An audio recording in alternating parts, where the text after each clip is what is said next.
Do dogs really want to form relationships with girls? Do they genuinely love girls?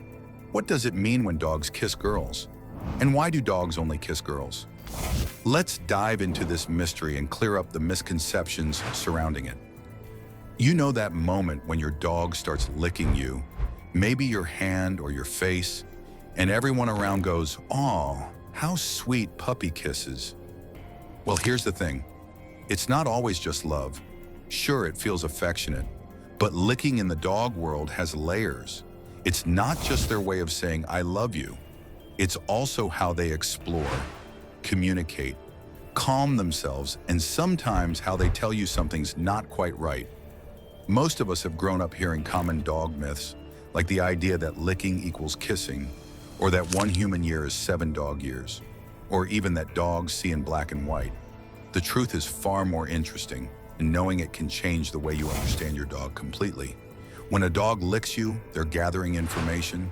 They can taste your sweat and pick up on your emotional state, your scent, even small hormonal changes in your body.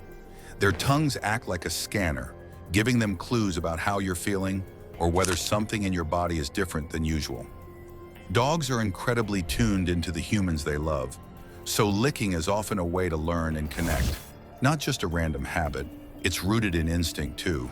Puppies lick their mothers' mouths to ask for food or attention, and adult dogs carry that behavior into their interactions with humans. So yes, licking can be affectionate, but it's also functional and instinctual.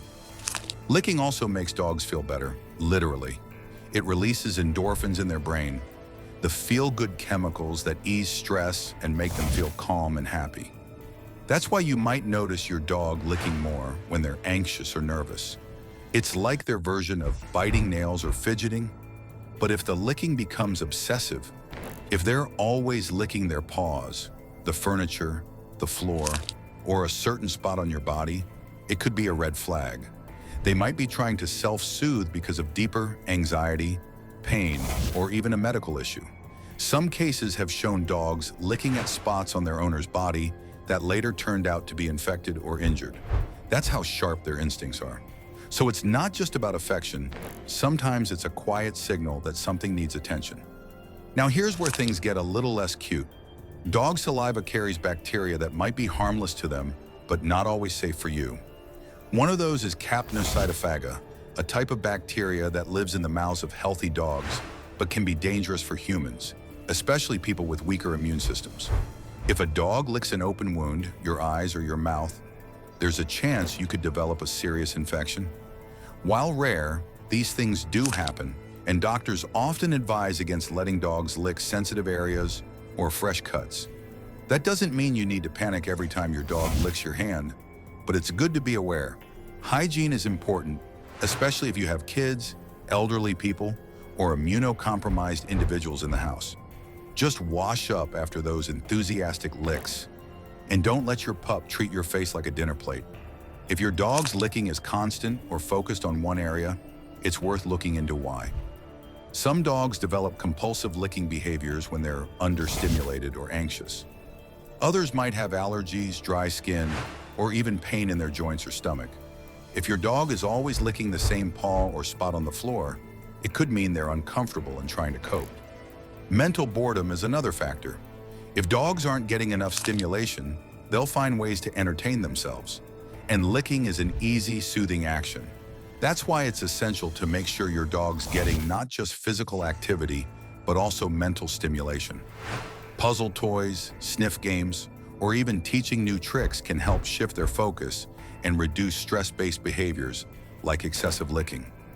There are also other myths that go hand in hand with misunderstanding your dog's behavior. Like the classic, "a tired dog is a happy dog" idea, which sounds nice but isn't always true. Dogs need exercise, sure, but too much can stress them out. If your dog is constantly worn out, panting, and lying on the floor with no energy, that's not happiness, that's exhaustion. What they really need is a healthy mix of movement and mental challenge. Playing fetch is great, but so is teaching them how to find a treat you've hidden under cups, or how to respond to new commands. Tiring them out physically is only half the job. The other half is keeping their brains sharp and engaged. That brings us to another well-loved myth. The idea that one dog year equals 7 human years. It's easy math, but not accurate. Dogs age quickly in their first year. By their first birthday, many are the equivalent of a 15-year-old human. After that, the rate slows down and depends heavily on breed and size. Smaller dogs live longer and age more slowly compared to larger breeds. A Chihuahua can live to be over 15 years old, while a Great Dane might only reach 8 or 10. So lumping all dogs into the 1=7 rule doesn't make sense. Each dog has their own aging curve, and understanding that helps you care for them better at every stage of their life. Then there's the myth that dogs are colorblind, which isn't quite right. They can't see the world the way humans do, but they're not stuck in black and white either. Dogs can see shades of blue, yellow, and gray. What they can't clearly distinguish are reds and greens. So that bright red toy in the green grass? To your dog, it's probably just a brown blur. But color isn't that important to dogs anyway. They rely far more on motion, brightness, and their incredible sense of smell. What they lack in visual range, they more than make up for with their noses. And let's not forget the whole guilty dog expression, the droopy ears, the tucked tail, those sad puppy eyes. It's tempting to believe they're feeling guilty about knocking over the trash or chewing up your shoes. But what's really going on is something else. Dogs pick up on your body language and voice tone. They know when you're upset. That so-called guilty look is actually a submissive response to your frustration, not true guilt. Dogs don't have the same moral compass humans do. They don't process right and wrong the way we do. They're just reacting to your energy. Instead of scolding them, it's better to calmly redirect their behavior and teach them what you want them to do next time. So next time your dog licks you, remember it's not always a kiss. It could be stress relief, a way of bonding, curiosity, or even a warning sign. Every lick has a reason, and paying attention to the pattern helps you become a more responsive and caring dog owner. It's not about stopping the licking entirely. It's about understanding what it means and when it might be time to take action.